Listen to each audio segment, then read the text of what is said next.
Hello friends, வணக்கம். நெறைய ஆலோசனை வர்றவங்கள்ல, நெறைய விதமான பிரச்சனைகள நான் பார்த்துட்டுருக்கேன். ஆனா, அதுல குறிப்பா கணவன், மனைவின்னு வரும்பொழுது, அதுக்குள்ள நடக்கக்கூடிய துரோகங்கள் அப்படின்ற விஷயங்கள் இருக்கு இல்லையா?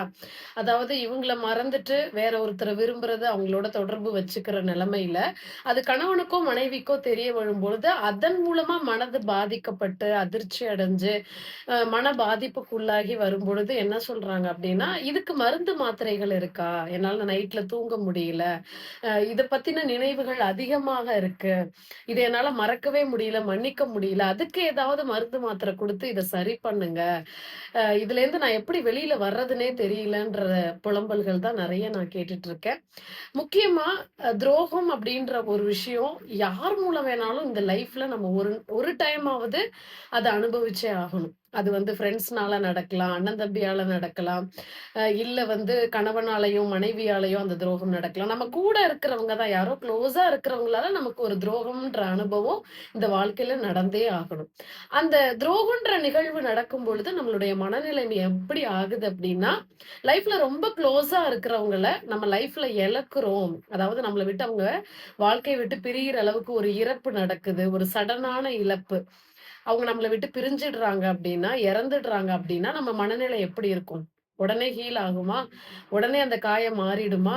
உடனே நம்மள சரி பண்ணிக்க முடியுமா? அதுக்குன்னு கொஞ்சம் டைம் எடுக்கும் இல்லையா? அத நினைக்கும் போதெல்லாம் ஒரு வேதனை மனசுல வரும். எமோஷனலா நம்மளுடைய அ பாரம் அதிகமா மனசுல இருக்கும். வெயிட்டா ஃபீல் பண்ணுவோம்.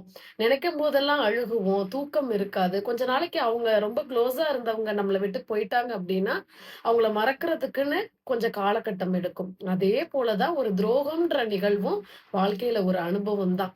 அத நீங்க சஃபர் பண்ணி தான் அத அனுபவிச்சு தான் அதிலேருந்து நீங்க வெளியில வரணும்.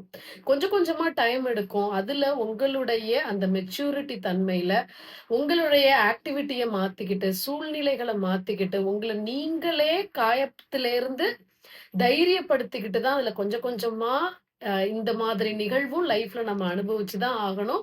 யாரையுமே நம்ப முடியாது இந்த வாழ்க்கையில. யாருமே நிரந்தரம் கிடையாது இந்த வாழ்க்கையில.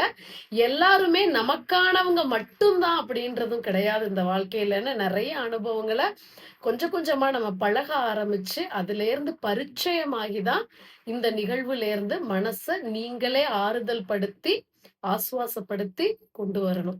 வேற வழியே கிடையாது. இதுக்கு மருந்து மாத்திரைகள்ல ஒரு தீர்வு இருக்கான்னா, இல்ல. ஆனா ஆலோசனை மூலமா கொஞ்சம் கொஞ்சமா உங்கள ஆறுதல் படுத்திக்கலாம். அதுக்கப்புறம் நீங்களாவே அதுலேருந்து டோட்டலா வெளில வந்துருவீங்க. அதுக்கு கொஞ்சம் டைம் எடுக்கும்.